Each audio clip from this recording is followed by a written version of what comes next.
നമസ്കാരം. പതിരും കതിരും. ഏത് പാർട്ടിക്കായാലും പോറ്റി വളർത്താനും കണ്ടു കൊതിക്കാനും ഒരു പുണ്യശിരസ് വേണം. പാർട്ടിയിലെ എല്ലാവർക്കും വേണ്ടി ഒരാൾ സംസാരിക്കുന്നു എന്നതാണ് കേരളത്തിലെ CPM-ൻ്റെയും കേന്ദ്രത്തിലെ BJP-യുടെയും ഒക്കെ ഭാഗ്യം. ബാക്കിയുള്ളവർ തിരുവുള്ളക്കേടുണ്ടാക്കാതെ കൽപ്പനയനുസരിച്ച് ജോലി ചെയ്യുക. പാത്രത്തിൽ കിട്ടുന്നത് കുറഞ്ഞാൽ മുറുമുറുപ്പോ കൂടിയാൽ സന്തോഷമോ പാടില്ല. ഇത് തൻ്റെ ജന്മാവകാശമല്ലെന്നും കിട്ടുന്നതെന്തും തമ്പ്രാൻ്റെ ഭിക്ഷയാണെന്നും കരുതിയാൽ മനസ്സമാധാനത്തോടെ കഴിയാം. CPM-കാർ ഇപ്പോഴും എന്ത് അഭിമാനത്തോടെയാണ് തങ്ങളുടെ രക്ഷകനെ നോക്കിക്കാണുന്നത്. കണ്ണിൻ്റെ ആപ്പറേഷനൊക്കെ കഴിഞ്ഞ് കാരണഭൂതം ഇനിയും വന്ന് തങ്ങളെ ഭരിക്കുമെന്ന് കരുതി രക്ഷകൻ്റെ മൂന്നാം വരവിനായി അവർ കാത്തിരിക്കുകയാണ്. പിണറായി വിജയനെ സംബന്ധിച്ചിടത്തോളം ഇനി അധികം സ്വപ്നമൊന്നുമില്ല. വീട്ടിൽ പോയി കിടന്നാലും പാതുകം വെച്ച് പാർട്ടി ഭരണം നടത്തിക്കൊള്ളും. ആ പാതുകം പൂജിച്ചും പാദസേവ ചെയ്തും അവർ സന്തുഷ്ടരായി അടിമജീവിതം നയിക്കും. ഇപ്പോൾ തന്നെ പിണറായി വിജയനെ ഒരു പിതൃബിംബമായി കണ്ട് അവർ ആരാധിച്ചു തുടങ്ങി. പക്ഷേ UDF വന്നാൽ ആരായിരിക്കും മുഖ്യമന്ത്രി എന്നതിനെ ചൊല്ലിയാണ് ഇപ്പോഴത്തെ അടിയെല്ലാം. സകല MP-മാരും ഫലം കാത്തിരിക്കുന്ന സ്ഥാനാർത്ഥികളുമെല്ലാം അവരുടെ മുഖ്യമന്ത്രിയെ പ്രഖ്യാപിച്ചു കഴിഞ്ഞു. ടീം UDF എന്നൊക്കെ പറഞ്ഞ് ഇത്രയും കാലം ബെറ്റുവെച്ച് പാർട്ടിയെ വിജയിപ്പിച്ച സതീശൻ ഫലമറിയുന്നതിന് മുമ്പ് തന്നെ കാടുകയറി. മൈക്കിലൂടെ അല്ലാതെ ജനങ്ങളോടൊന്നും നേരിട്ട് സംസാരിച്ചിട്ടില്ലാത്ത ചെന്നിത്തല ഇപ്പോൾ പറയുകയാണ് UDF-ൻ്റെ മിന്നുന്ന ജയത്തിന് കാരണമാകാൻ പോകുന്നത് രാഹുൽ ഗാന്ധിയുടെ മികച്ച ഏകോപനവും പ്രചാരണവുമാണത്രേ. ചെന്നിത്തലയുടെ നോട്ടത്തിൽ അവിടെയൊന്നും പ്രതിപക്ഷ നേതാവിൻ്റെ യാതൊരു പങ്കുമില്ല.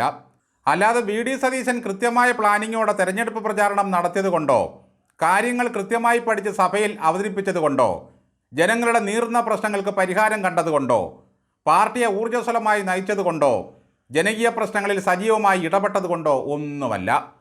രാഹുൽ ഗാന്ധി വന്ന് സൈക്കിൾ ചവിട്ടി റോഡ് ഷോ നടത്തിയത് കണ്ട് ജനങ്ങൾ ആവേശം കൊണ്ടതാണ്. ചരിത്രത്തിൽ ആദ്യമായി പിണറായി വിജയൻ്റെ ഇടതുകക്ഷത്തിൽ കൊണ്ടുപോയി കോൺഗ്രസിനെ തിരികെ കൊടുത്തത് ഈ രമേശ് ചെന്നിത്തലയുടെ കാലത്തായിരുന്നു.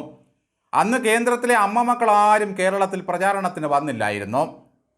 തെരഞ്ഞെടുപ്പ് എടുത്തപ്പോൾ പാവങ്ങളുടെ അടുക്കളയിൽ കയറി ഉപ്പ് നോക്കി KC വേണുഗോപാൽ എത്ര പെട്ടെന്ന് ജനങ്ങളുടെ പ്രശ്നങ്ങളെല്ലാം മനസ്സിലാക്കി. ഞാനെന്തായാലും മത്സരത്തിനില്ലെന്നും MP-മാർ മത്സരിക്കേണ്ടെന്നും ഒക്കെ പറഞ്ഞ KCക്ക് ഇപ്പോൾ ഒരു ചെറിയ പൂതി, ഒന്ന് മുഖ്യമന്ത്രിയായാലോ. എല്ലാ കാലത്തും ആശ്രിതരെ കൈവിടാത്ത ആ കുടുംബം തീരുമാനിച്ചാൽ KC മുഖ്യനാകും. അതോടെ ആലപ്പുഴയിൽ ഒരു ഉപതെരഞ്ഞെടുപ്പ്, ജയിച്ചു വന്ന ആരെയെങ്കിലും രാജിവെപ്പിച്ച് വേണം അസംബ്ലിയിലേക്ക് ഉപതെരഞ്ഞെടുപ്പ് നടത്താൻ. ജനാധിപത്യത്തിൻ്റെ കെട്ടുറപ്പിന് വേണ്ടി എന്തെല്ലാം ത്യാഗങ്ങൾ സഹിക്കാനും KC വേണുഗോപാൽ തയ്യാറാണ്. KC ഇങ്ങ് പോന്നാൽ കേന്ദ്രത്തിൽ മോദിജിയെ ആര് നിലയ്ക്ക് നിർത്തും? ഇവിടെ മുഖ്യമന്ത്രി മോഹികളുടെ നാവടപ്പിക്കാനും അടക്കി നിർത്താനും ഒരൊറ്റ പോംവഴിയേ ഉള്ളൂ.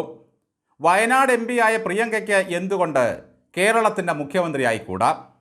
കേരളത്തിലെ കോൺഗ്രസ്സിന് ദില്ലിയിലെ റോയൽ കുടുംബത്തിൽ നിന്നും ഒരു വനിതാ മുഖ്യമന്ത്രി എന്ന് പറഞ്ഞാൽ ആരായാലും രോമാഞ്ചം കൊണ്ടുപോകും. അത് ചരിത്രത്തിൻ്റെ ഒരു ഭാഗമായി മാറും.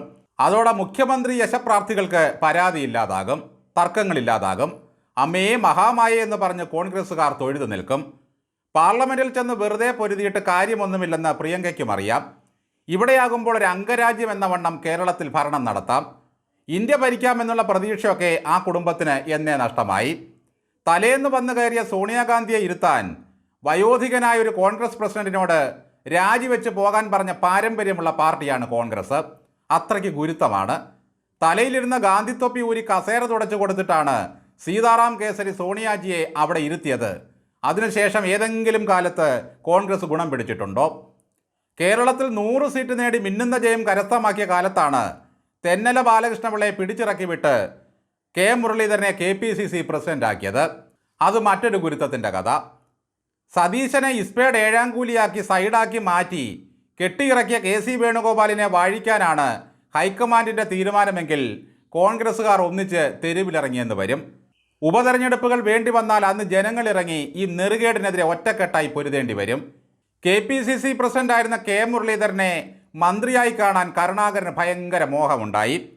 അന്നാണ് അധ്യക്ഷ സ്ഥാനം രാജിവെപ്പിച്ച് അദ്ദേഹത്തെ പിടിച്ച് മന്ത്രിയാക്കിയത്. 6 മാസം കഴിഞ്ഞപ്പോൾ തെരഞ്ഞെടുപ്പിനെ നേരിടേണ്ടി വന്നു.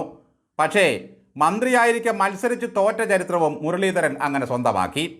വെള്ളയും ഇട്ട് വെറുതെ നാട്ടുകാരെ കൊണ്ട് വേണ്ടാധീനം പറയിപ്പിക്കാതെ മര്യാദയ്ക്കിരിക്കുന്നതാണ് കോൺഗ്രസിൻ്റെ നേതാക്കൾക്ക് നല്ലത്.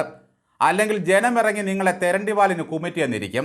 പിണറായി വിജയൻ്റെ വായിൽ നിന്നും രക്ഷപ്പെടാനുള്ള അവസരത്തിനായി കാത്തിരിക്കുന്ന കൊതിച്ചിരിക്കുന്ന മനുഷ്യരെ കൊണ്ട് വെറുതെ കടുങ്കൈയൊന്നും ചെയ്യിപ്പിക്കരുത്.